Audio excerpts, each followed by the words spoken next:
All right, we want to go live now to Florida International University in Miami. Authorities there providing an update on the bridge collapse. Let's just listen in now and hear what they received a call for a collapsed bridge. Our units responded to find 8 trapped vehicles under the bridge. At this time, we've transported 8 victims to hospitals. We have over 100 firefighters, technically trained TRT, technical rescue specialists, and our urban search and rescue team working on the area on the bridge to try to find viable victims. Thank you. Can you speak in Spanish, please? We'll do it after. Yeah. 5 seconds. Okay. Good afternoon. I'm Major Chris Del Pietro of Fort Eye Patrol here in Miami. Just before 2 p.m. this afternoon, the Fort Eye Patrol was notified of a bridge collapse at this location, Southwest 8th Street and 109th Avenue. As our units arrived, along with Miami-Dade Police and Fire, we observed several vehicles that were involved as a result of the collapse. At that time, it shifted to a search and rescue effort. What we are asking the public to do is to please assist us by avoiding the area of Southwest 8th Street between Southwest 107th Avenue and Southwest 117th Avenue indefinitely as this process goes on. Thank you. The numbers of exactly what happened in Miami are in Sweetwater, is the name of the town, are still in flux. Officials are saying there are multiple people that are dead, that 8 trapped vehicles were found, and that 8 victims have been sent to hospital. They went on to say that they are still, the search and rescue operation is still ongoing as they're trying to figure out if there are other victims, in their words, that are still viable. There are more than 100 police, fire, and rescue. I want to bring in Natasha Fatah, who's been watching along with us and joins me now. Natasha, the simple fact that it's spring break and there weren't, I think there's 54,000 students at this university, that there weren't as many students on the campus at the time is probably something of a relief, that there weren't yet more people that could have been involved in this. That's right. And part of the other thing that's been clarified within the last hour, Peter, is that the bridge wasn't accessible yet. It is a pedestrian bridge and it was installed over the weekend, but it was not open to the public. So had people been walking on the bridge at that time, there would have been many, many more people having been treated in hospital, and the fatality numbers would likely be much higher. But the issue is that this bridge was meant to open next year. It was installed and put into place over the weekend, which was a huge source of pride for the university and for the community, saying that we used this state-of-the-art technology, this accelerated method, and got it in position quickly in just a matter of hours and got it into place, and theoretically very soon it would be usable. This is a bridge that weighs 950 tons, and that of course is significant when you think about the impact of that weight on those cars. 8 vehicles confirmed by authorities. It spans about 174 feet, and it cost the city and the university and the state actually $14.2 million. The exact purpose was to make things safer for the students, because so many of those students live in Sweetwater, in that area, so they'd be able to walk over the traffic, get into their communities, not have to cross 7 lanes of traffic in a very busy intersection, a very busy area. But unfortunately, this has happened now. Now, the authorities are saying lots of misinformation is getting out there, and they're asking, of course, for the media to help them out with this. Don't give out false information. Certainly at CBC News Network, we've been trying to confirm as much as possible.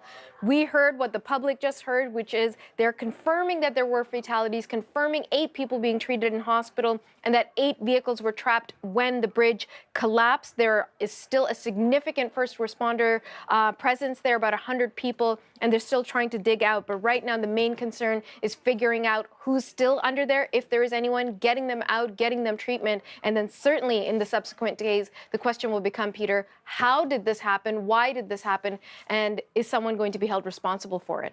Indeed, and we're hearing the National Transportation Safety Board is investigating. We'll follow up more on that. Thanks for reporting on this, Natasha. You're welcome. All right, we want to talk now to an eyewitness. Jose Mejia was on the scene moments after the bridge collapsed. He joins me now on the phone. Jose, can you tell us what you saw?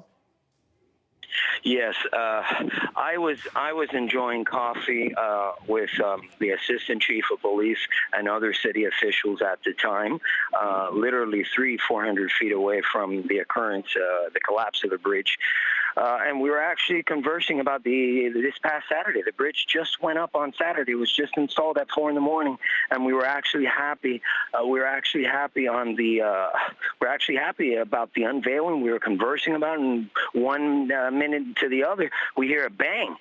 And as soon as I hear that, I turn and I look, and I say, "Oh my God, the bridge!" And then the officer turns, looks at me, says, "No, not the bridge." And then the other officer says, "Well, where's the radio at?" And so one of them runs inside to get the radio, and he comes back out of his car to get with the radio, and he's screaming, "The bridge, the bridge, the bridge!" And when he's screaming that, we already knew the bridge collapsed.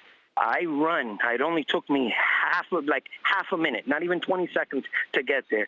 And I thought I was just going to see a cylinder block that fell or a car hit it. So I was not expecting what I saw.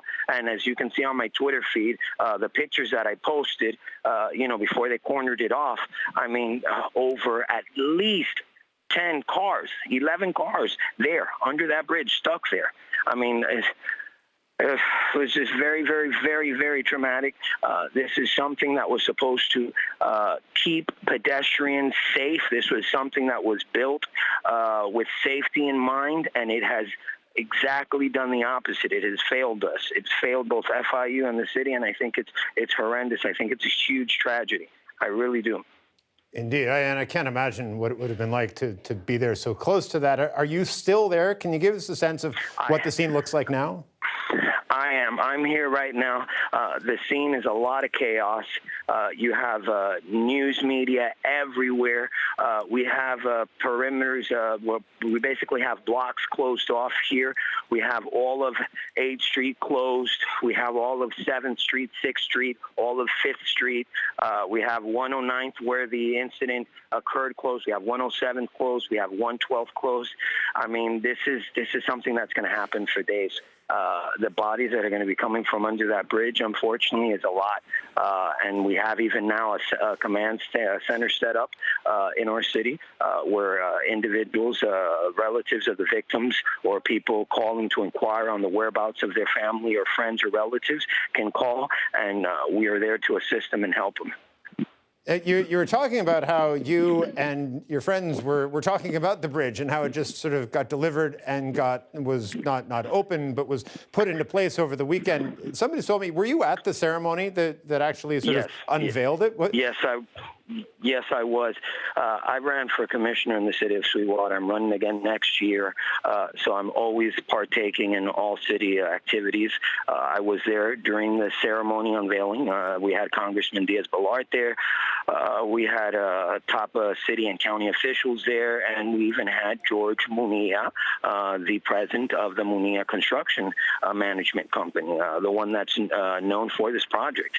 And today, unbeknownst to me, and hopefully unbeknownst to city officials, I have yet to find that out, but unbeknownst to me today, I find out that MCM, the same company that did this bridge with our city and FIU, did a similar project, and that bridge collapsed as well.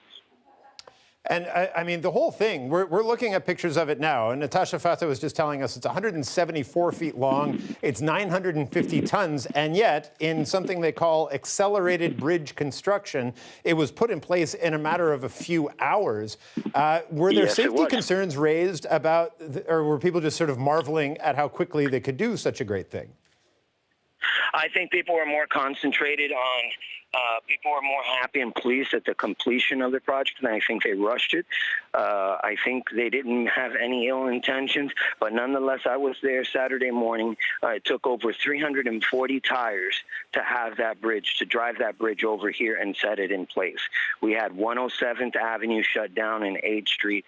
Right, we're looking at live pictures. You can't see them, but our viewers can see. We're looking at live pictures, or not live pictures, pictures of the bridge being installed in a time lapse from over the weekend. From my Is that from your Twitter feed? So, it's a remarkable thing to watch unfold, that they were able to get this in. The National Transportation Safety Board will now be investigating. One of the police officials say it will be the homicide department of his police that will be leading the investigation. Yes, Miami-Dade County. Miami-Dade County will have the homicide department leading the investigation into this.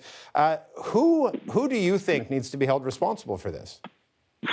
If I may comment, the reason why Miami-Dade homicide's taking over is because our city does not have a homicide department. The city However, of Sweetwater, right? Who's responsible for this? You have to question the mayor who is behind this.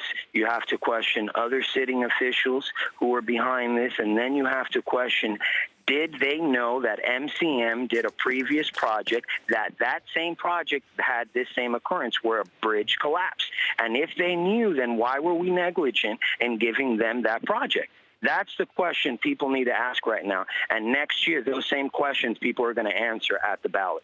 Listen, Jose, we're going to let you go, but I really do appreciate your insight and just being able to share this with us. Jose Mejia, an eyewitness, joining us on the phone from Sweetwater.